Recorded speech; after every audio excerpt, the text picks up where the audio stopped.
തസറ 34 വർഷമായിട്ട് ഇത്തരത്തിലുള്ള പലതരത്തിലുള്ള വിദേശ ആർട്ടിസ്റ്റുകളെയും പ്രത്യേകിച്ച് ടെക്സ്റ്റൈൽസ് തരത്തിലുള്ള എക്സിബിഷനും വർക്ക്ഷോപ്പുകളും നടത്തുന്നുണ്ട്.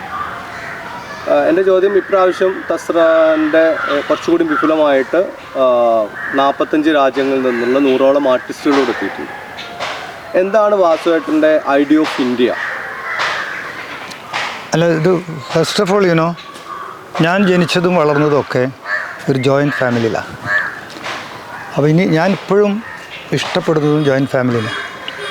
അപ്പോൾ നമ്മളെ നാട്ടിൽ, പ്രത്യേകിച്ചും കേരളത്തിൽ, ഫാമിലികൾ ന്യൂക്ലിയർ ഫാമിലികളായിട്ട് മാറിക്കൊണ്ടിരിക്കുക. അതുകൊണ്ട് എല്ലാവരും ഒറ്റപ്പെട്ടവരാകുന്നു. അപ്പോൾ അതിൽ ഏറ്റവും അധികം കഷ്ടപ്പെടുന്നത് വൃദ്ധരും ശിശുക്കളുമാണ്. അവരൊക്കെ ഇപ്പം കൈകാര്യം ചെയ്യുന്നത് ഫാമിലികളല്ല, അവരെ കൈകാര്യം ചെയ്യുന്നത് പ്രൊഫഷണൽസാണ്. ഇത് കുട്ടികളുണ്ടെങ്കിൽ നമ്മൾ 3 വയസ്സോ 2.5 വയസ്സോ ക്രഷിലിടും. വൃദ്ധരുണ്ടെങ്കിൽ നമ്മൾ ഓൾഡ് ഏജ് ഹോംസിലിടും. അപ്പോൾ ആർക്കും ഒന്നിനും സമയമില്ല. അപ്പോൾ what is the meaning of life? നമ്മളെ വളർത്തി വലുതാക്കിയ പേരൻസിനോടോ അല്ലെ നമുക്കുണ്ടായ കുട്ടികളോടോ ഒരു ബേസിക് റെസ്പോൺസിബിലിറ്റി നമുക്ക് ഏറ്റെടുക്കാൻ പറ്റുന്നില്ലെങ്കിൽ what's the meaning of life?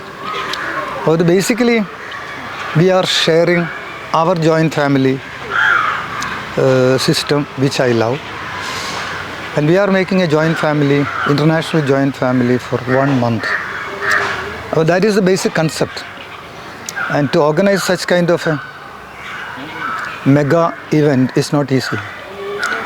So our family is spending all the resources which we can imagine about: financial resource, intellectual resource, and emotional resource, and even the resources of my sister who passed away recently, because this project was conceived when she was alive.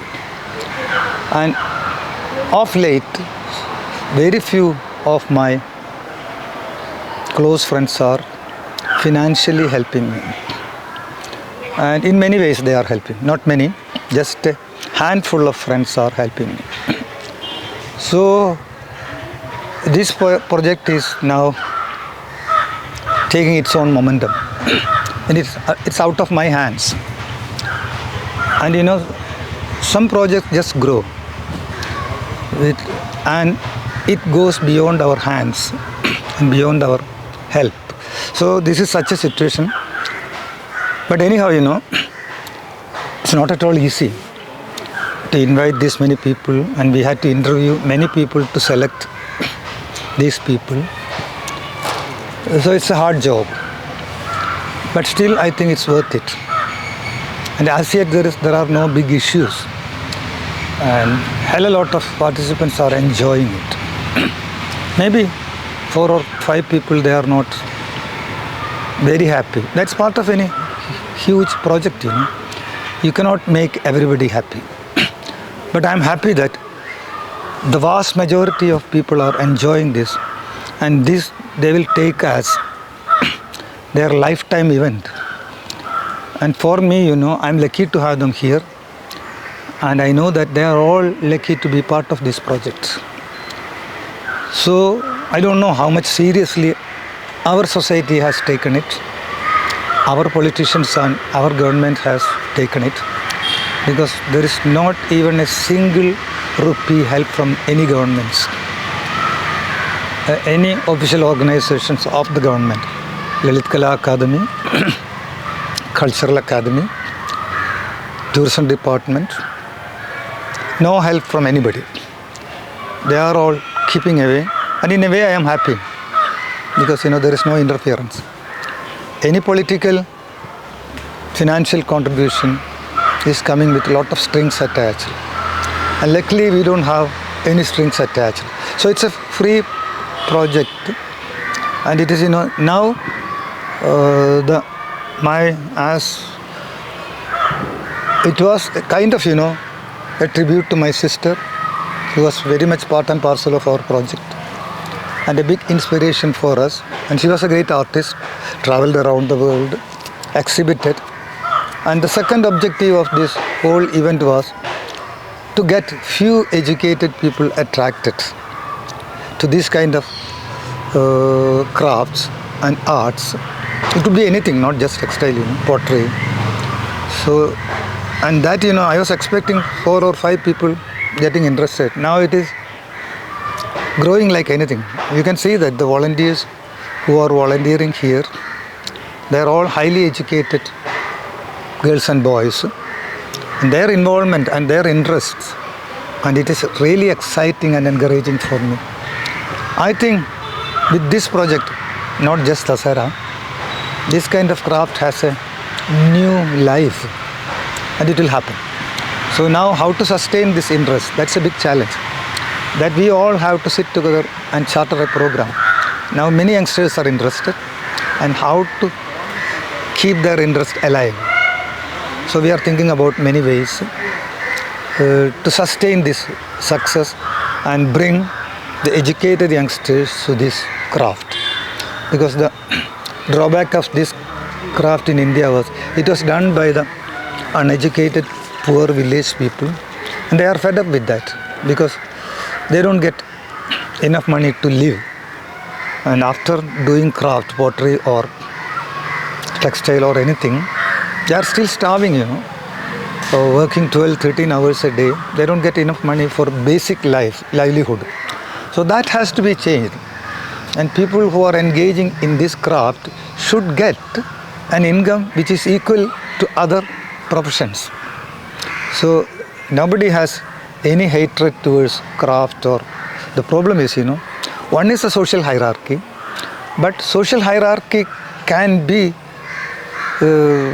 overcome by financial stability. The first and foremost important thing is, do you get enough money from what you are doing? Then these youngsters, they don't have any hatred towards any craft. They are ready to work, but they have to make sure that they get a kind of sufficient income to lead a quality life. That is our challenge, the next challenge.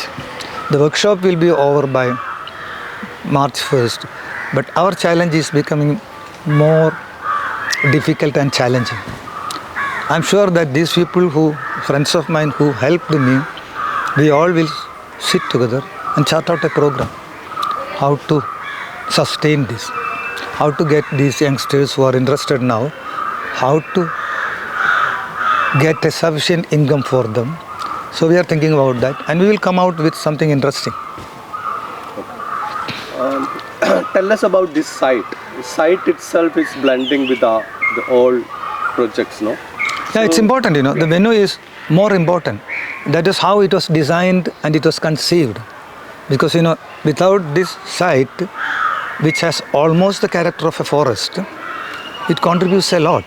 And many people, when I was talking about exhibition, they were telling me, lighting up an exhibition and installing the pieces could be very, very highly expensive. That was the most expensive item in the Binale. Major budget. I said no, because we are not planning about anything. The pieces will be displayed in the nature, in the daylight, and exhibiting something in a sterile building, inside a building with controlled heat and controlled lighting. That is a kind of very Western, And most of our arts, which was in India, Ellora, Ajanta, Mahabalipuram, nobody spotlighted it. People for generations, thousands of years, they were going and watching it. It may fade, but let it fade. And this is the commercial side of modern art. You have to sell it. You have to make believe the people that, it's a great piece. So you have to do a lot of artificial lighting. So I'm against that kind of concept. When we meet on the street, nobody is putting a spotlight on you and me.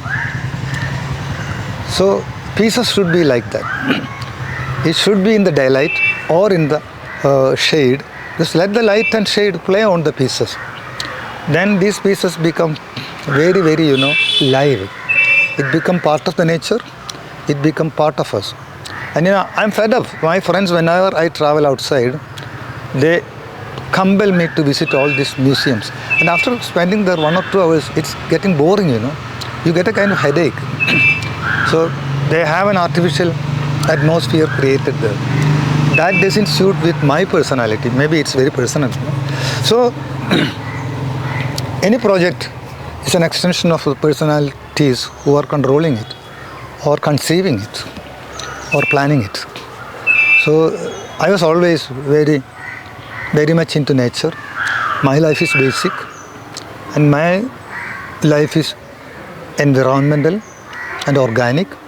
So I am sharing, that's the same with my family, and we are sharing our lives, our way of life, in food, in accommodation, and even in the display.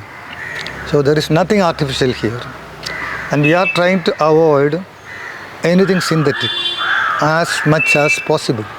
Certain things you cannot, because if I want to protect these pieces from rain, I hope it will not rain, we have to use a plastic cover, which can be easily removed in the daylight and put back when rain comes. So there are certain things which we cannot avoid, plastic or any other things. So anyhow, as a person and as a project, we are trying to avoid the synthetic things. And we, even for painting, for taking paint in their hands, we are using what you call coconut shells. We are not using any disposable glasses in this whole compound. Food is served on steel plates, no plastic cups.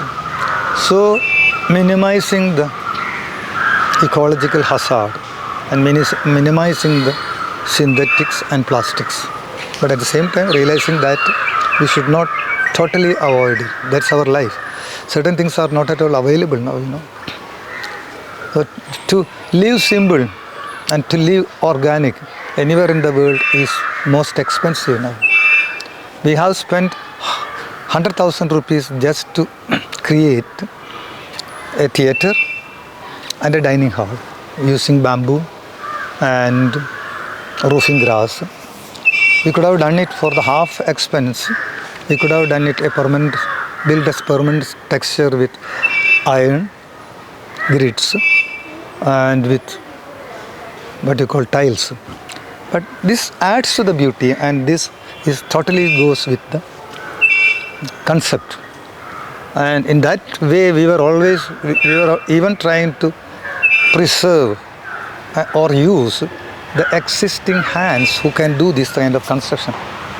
There are not many in this whole village, only one. So maybe next year it's not available. So with all your help, we have thoroughly documented it, the method of construction and how it looks. That process has been documented for the future generation. Anything can be learned, and anybody can do that. It is not a rocket launching technology, it's all our basic. And if you have something thoroughly documented and clearly and documented in detail, so these youngsters, they can do that. So it's not an impossible job. But the thing is, the people who are doing it, they are dying out, and the youngsters are not coming to that job again about the craft, they don't get enough money.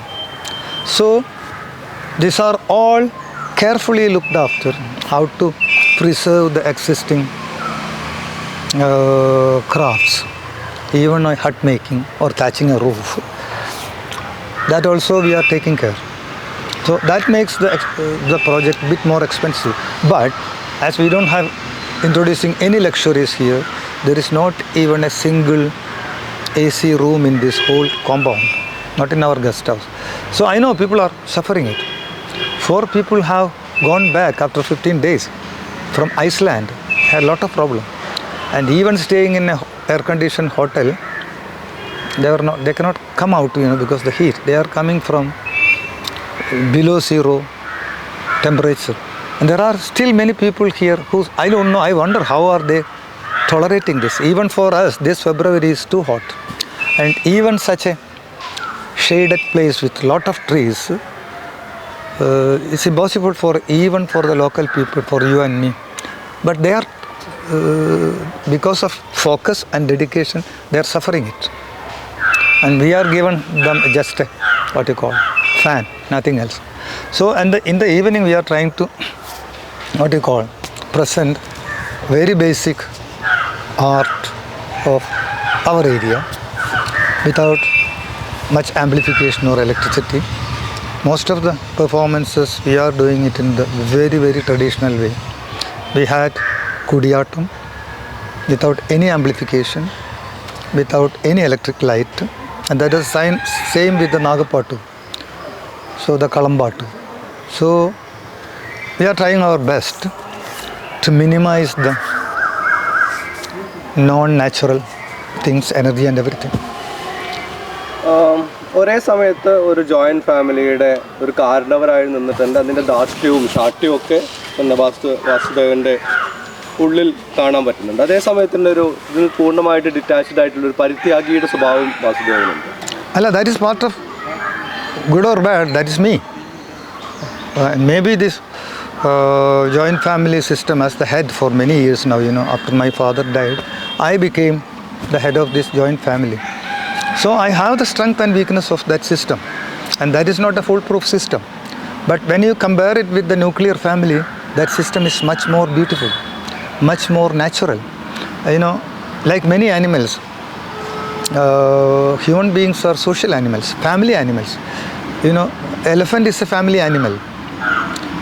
Many animals, think about bee, how beautifully they work. There are slaves, there are masters, there is a queen, but creatures were never the same, even though many philosophers and many, what you call, politicians, political theoreticians like Karl Marx, they were all dreaming about a society where everybody will be equal. Are we equal? Were we equal throughout this history? No. If we were not equal throughout this history which is known to us, how can we dream about a society which is going to be normal? So it's unnatural. The variety and the strength of the society is this variety. The strength of the university is this variety. There are weak animals. There are strong animals, so life is not a struggle for existence, and it is not the existence of the strongest. I strongly disagree with that philosophy. Whoever came with it, Charles Darwin.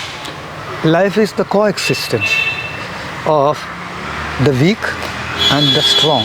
It's just like in the forest, because of strong animals, the carnivorous animals in the forest, the vegetarian creatures, small, they were not eliminated. Some creatures are eliminated, mammoth. That's not because of this ecological changes, That's also part of, and we may get changed. You and me will be not like, human beings will not be like us after 100 or 1000 years. They'll be different, So I never believed in the stereotype equality of human beings, and it will never happen. But at the same time, we have to agree that there are a lot of things to be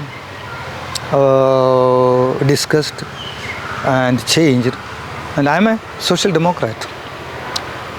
Democracy, at least, it's not a foolproof system. Democracy gives you a place for negotiation, discussion, and to protect the minority is very much part of democracy. So we don't have a better system. So you can criticize the democracy. Oh, what democracy is in the United States? What democracy is happening in India? That's another question. Democracy is a new child. So it is evolving. So until we don't have another foolproof system, that I don't think it will never happen. Democracy is the best available system with all its weaknesses. So I'm a social democrat. Because even though you think that I am stubborn, and I am adamant in certain things. Without that, you cannot create something. If you do something, there will be many criticism. But if you don't do anything, nobody will criticize you. Oh, so I don't want to be that kind of a human being. So let people criticize me. Sometimes, that may change my attitude in many things. And one more last question. വാസുവായിട്ടും കരുതുന്നുണ്ടോ അപ്പോൾ മനുഷ്യർ കൂടുതൽ religious ആവുന്നതുകൊണ്ടാണ് കൂടുതൽ hated ആവുന്നത്? അവരുടെ ഒരു ആത്മവിചാരത്തെ ഇപ്പം it self വാസുവായിട്ടും ജീവിക്കുന്ന പരിസരം തന്നെ ഒരു ആത്മവിചാര സ്ഥലമാണ്. പക്ഷെ മനുഷ്യർ കൂടുതലായിട്ട് അവരുടെ ഒരു മതം എന്ന ഒരു ചട്ടക്കൂടിലേക്ക് ഒതുങ്ങിപ്പോകുന്നതുകൊണ്ടാണ് അവർ തമ്മിൽ വെറുക്കപ്പെടുന്നതെന്ന് തോന്നുന്നുണ്ടോ? ഹ്യൂമാനിറ്റിയുമായിട്ടുള്ള കൺസേൺ എന്താണ്? Well, I think, world is getting a better place to live day by day. And these things you see, the religious and terrorism, how many people? That's a very few minority. And they will be rectified and corrected by the others. So I'm not bothered about that. So world is not getting religious. World is getting away from religion. So what you see is, the majority is not organized. And the minority who are organized as a religion or as a terrorism, they are very well organized. So they are more visible. And we don't see the people who are against these kind of atrocities. And see here, how many youngsters are there?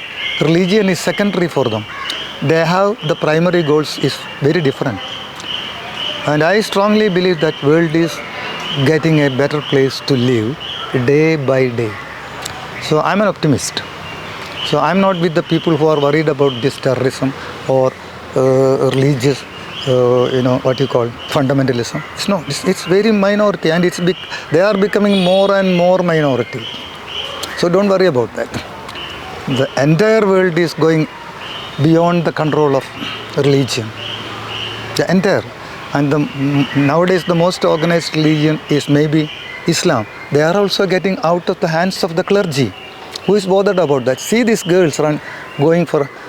Now, I'm very happy to see that in most of the higher education institutes, Muslim girls are there. And when they become mothers, their children, they will, look after and build up these children in a different way. So I'm very optimistic. So don't worry about the religion. Religion is fading away from humanity. One last question. What is your idea of sound and silence? Now, I think, that's a great quotation from Vivekananda. While after his famous speech in Chicago, he came back to India, and on the way he had a tour in Europe. And while coming back, he said, Europe is amazingly and surprisingly silent, but I felt it like the silence of grave. So, sound is the symbol of life. Once you are dead, you are silent. But at the same time, there is an inner silence, which we all know. In India, the great challenge of a person is to be alone in the crowd. You can meditate in the crowd. You have to train yourself. And everybody thinks that in the joint family, do you have personal freedom? And in a society like India, do you have personal freedom? You don't have any privacy in India. But is it right? We have strong personalities, as you mentioned, like me. So the inner silence is more important, and not about whether you make a lot of sound. And Alkotatil Taniye, alone in the crowd. That's an Indian challenge. We are bustling with sound because this small land, once you take a handful of earth in your hand, it is bustling with life. Lot of bacteria, worms. Take a handful of earth from a cold country, from Sweden. There is nothing, it's sterile. So this is a kind of, creature friendly or animal friendly region. This, what you call it? These kind of territories which is in and around the equator. So let's make sound, but not stupid sounds. So I love sound. I feel rather lost when I travel in Europe. It's very silent. People don't talk to each other. It's very official, everything. So let it be noisy in a very creative way. Don't make it silent. So that was some of the leaders, Mrs. Indira Gandhi also. Do you remember the slogans? Shut your mouth and work. Do we need that kind of a silence? Open your mouth and work. That should be the slogan.